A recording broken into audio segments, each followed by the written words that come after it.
येरमाळा उपसरपंच गणेश बारकुल यांची यात्रा नियोजन निमित्त घेतलेली खास मुलाखत।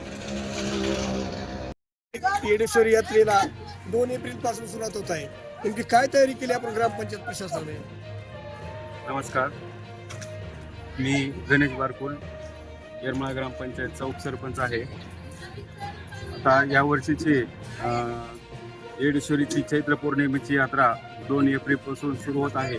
2 एप्रिल ते 7 एप्रिलपर्यंत या 5-6 दिवसाच्या कालावधीसाठी येरमाळ्यात मोठ्या प्रमाणाची यात्रा भरणार आहे।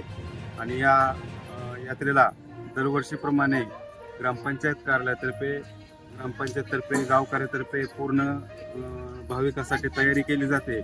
ही तयारी या वर्षीची पूर्ण झालेली आहे। त्या तयारीमध्ये लोकांना पिण्याच्या पाण्यापासून, त्यांच्या आरोग्यापासून, त्यांच्या सोयीसुविधापासून, स्वच्छतेपासून व तसेच यात्रेमध्ये जे काही स्टॉल्स वगैरे येत असतात, विक्रेत्याचे दुकाने येत असतात, त्यांच्या सोयीपासून, त्यांच्या लाईटपासून, अग्निशामकपासून त्या सगळ्या सुविधा या ग्रामपंचायतीने यावर्षी पूर्ण केलेल्या आहेत। आणि पाण्याची सोयीही पूर्ण तयार केलेली आहे।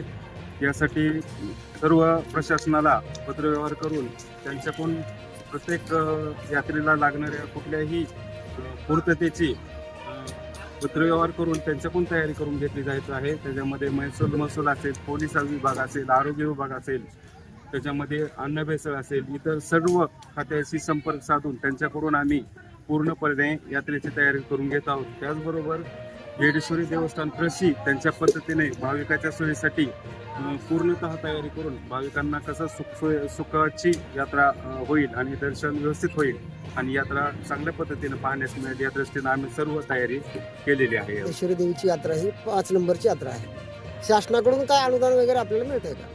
हां, महाराष्ट्रामध्ये येडेश्वरी देवीची यात्रा ही महाराष्ट्रातील प्रमुख 5 मोठ्या यात्रेपैकी एक 5व्या क्रमांकाची ही येडेश्वरीची यात्रा आहे। त्यामध्ये पंढरपूर असेल, अहिल्यानगर असेल, तुळजापूर असेल, माळेगाव असेल, इतर कुठल्याही यात्रा असतील त्यापैकी 5व्या क्रमांकाची येरमाळ्याची यात्रा असून या 5व्या क्रमांकाच्या यात्रेच्या मानाने येरमाळ्यात महाराष्ट्र शासनाकडून कसल्याही प्रकारची आतापर्यंत कुठलीही मदत नाही, अनुदान नाही, निधी नाही आणि काहीही नाही। निव्वळ ग्रामपंचायतच्या आलेल्या उत्पन्नावर ही यात्रा, एवढी मोठी यात्रा चालत असून ही यात्रा म्हणजे येडेश्वरी मंदिरापासून अमराईच्या पालखीपर्यंत, चुन्याच्या रानापर्यंत जवळपास 5 किलोमीटरच्या अंतरामध्ये भरते। आणि तेवढ्या लोकांची सोय करणे निव्वळ यात्रेच्या उत्पन्नावर पुरेशी नसून अतिशय तुटपुंजी आहे आणि यावर कसलीही यात्रा भागत नाही। आई येडेश्वरीच्या कृपेनं ही परंपरेने यात्रा चालत आलेली आहे, परंतु लोकांसाठी सोयीसुविधा एवढ्या पैशातनं आम्हीही देऊ शकत नाहीत, ग्रामपंचायत करू शकत नाही। शासनानं ह्याला मदत देणं गरजेचं आहे, परंतु शासन इतके वर्ष झालं डोळे झाकपणा करत आहे। तब्बल 20 वर्ष झालं ग्रामपंचायत ह्या सगळ्या गोष्टीला पाठपुरावा करत आहे, प्रस्ताव पाठवत आहे, त्यांना वेळोवेळी शासन दरबारी सांगत आहे की ह्या यात्रेला महाराष्ट्र शासनाकडून मोठ्या प्रमाणात जर निधी चांगल्या प्रमाणे सोयी करता येते व त्यांना निधी पुरवता येतो आणि चांगल्या मोठ्या प्रमाणात यात्रा होते। आज उदाहरण सांगायचं म्हटलं तर इथं उघड्यावर 5 किलोमीटरच्या अंतरावर ही यात्रा भरते। या यात्रेमध्ये महिला भाविक खूप मोठ्या प्रमाणावर येतात। त्यांच्यासाठी आम्ही पोर्टेबल शौचालयाची पूर्तता करू शकत नाही किंवा मोबाईल शौचालयाचे पूर्तता करू शकत नाही। शासनाला आम्ही प्रस्ताव दिलेले आहेत, मागणी केलेली आहे की आम्हाला तुळजापूरच्या धर्तीवर पोर्टेबल सुलभ शौचालय मिळावे, त्यानंतर मोबाईल शौचालय मिळावे, जेणेकरून महिलांना त्याची गैरसोय होणार नाही। आता उघड्यावर बसायचं म्हणलं तर ते तसे फार बेकार परिस्थिती या भागामध्ये आहे। त्याचबरोबर इतर कुठलेही विधिवत कार्यक्रम असतील, कुस्ती असेल, पशुप्रदर्शन असेल, त्यानंतर सांस्कृतिक कार्यक्रमामध्ये आराधी मंडळाचे कार्यक्रम असतील, यालाही शासनाचा कुठलाही फारसा निधी नाही। तुटपुंज निधीवर हे सगळे कार्यक्रम पार पाडावे लागतात। त्याच्यामुळे कुठल्याही प्रकारचा या यात्रेला आरास असा येत नाही। जर इतर यात्रेप्रमाणे किंवा देवस्थानप्रमाणे जर आम्हाला या महाराष्ट्र शासनाकडून येरमाळ्यासाठी येडेश्वरी देवीसाठी जर निधी मिळाला तर त्या यात्रेचं खूप मोठे भव्य दिव्य स्वरूप होऊ शकते. त्यासाठी शासनाला माझी कळकळीची विनंती आहे की आम्ही 20 वर्ष झाला प्रस्ताव पाठवूनही कुठल्याही प्रकारचा लोकांच्या सुविधेसाठी निधी आम्हाला उपलब्ध होत नाही, मिळत नाही, त्याची आम्हाला खूप खंत वाटते.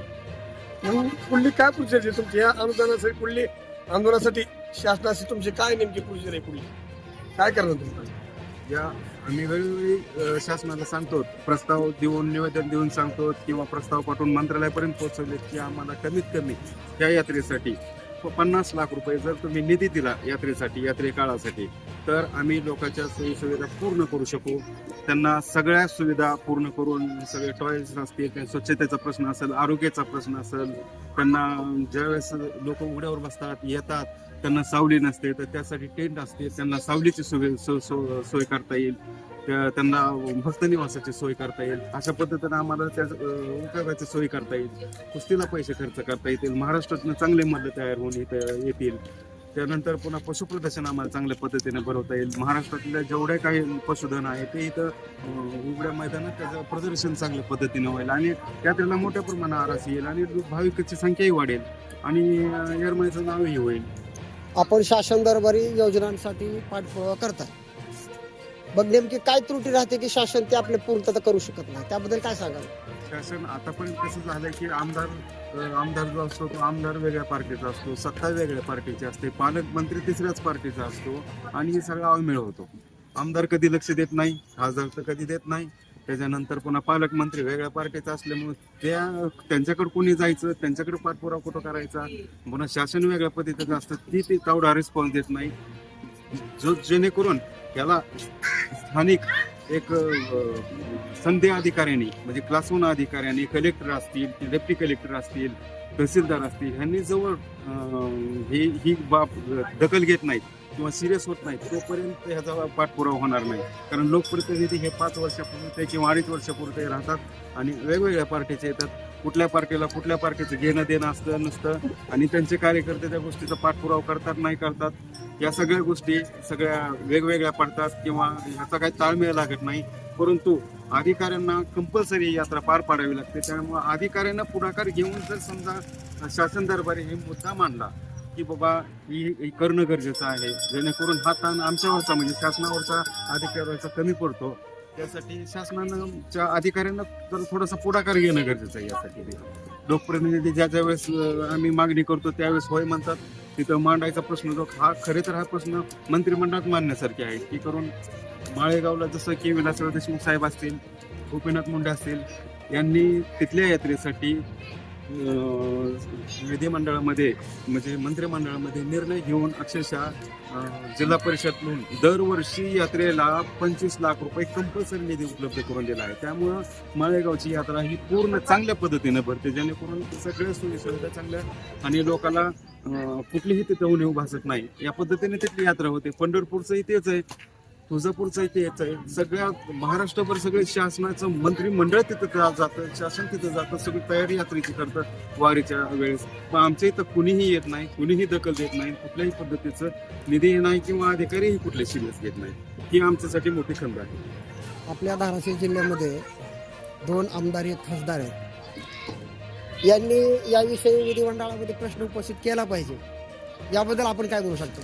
केला पाहिजे, ही खूप महत्वाची गोष्ट आहे, परंतु आजपर्यंत एकदाही केलेलं नाही. येडेश्वरीच्या दर्शनाला दरवर्षी पालखीला चुनायाच्या दिवशी दर्शन पालखीचं घेऊन जातात. ती डोळ्याने एवढी मोठी 15-20 लाखाची भाविकांची गर्दी बघतात, त्या गर्दीतून वाट काढत जातात, तरी त्यांना का कळत नाही की आपण हा प्रश्न मांडणं गरजेचं आहे, की इथल्या अडीअडचणी काय आहे ती जाणून घेणं गरजेचं आहे. कधी त्यासाठी त्यांनी कुठल्याही मंत्रिमंडळामध्ये कुठलाही प्रश्न या येरमाळ्याच्या यात्रेविषयी मांडलेला नाही.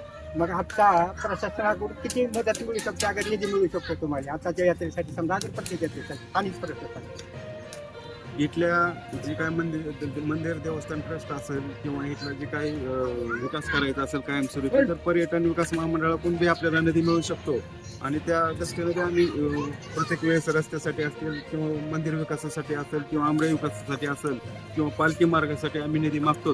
त्या पद्धतीनं काही प्रमाणात आम्हाला मिळालेला आहे हा निधी. परंतु यात्रेच्या संदर्भात आम्हाला 50 लाख रुपयाची यात्रा चालवण्यासाठी किंवा यात्रा सुरळीत पार पाडण्यासाठी भाविकांना सुखसुविधा देण्यासाठी खूप निधीची गरज आहे. ती आमची मागणी आहे की आम्हाला दरवर्षी 50 लाख रुपये अपेक्षित आहेत, जेणेकरून ही ग्रामपंचायत यात्रा पूर्ण चांगल्या पद्धतीने पार पाडू शकतो. ग्रामपंचायतच नाही तर आपल्या इकडे महसूल विभाग असेल, त्यानंतर महसूल विभाग पुढाकारानं ह्या यात्रेसाठी धडाडीनं पुढं येऊन काम करतं. तर आम्हीही ग्रामपंचायती करतो, त्यासाठी हे 50 लाख रुपयाची आम्हाला दरवर्षी यात्रेसाठी खूप गरज आहे. तर यात्रा सुखसुविधेची होऊ शकते. इस वीडियो को लाइक करें, हमारे चैनल को सब्सक्राइब कर बेल आइकन जरूर प्रेस करें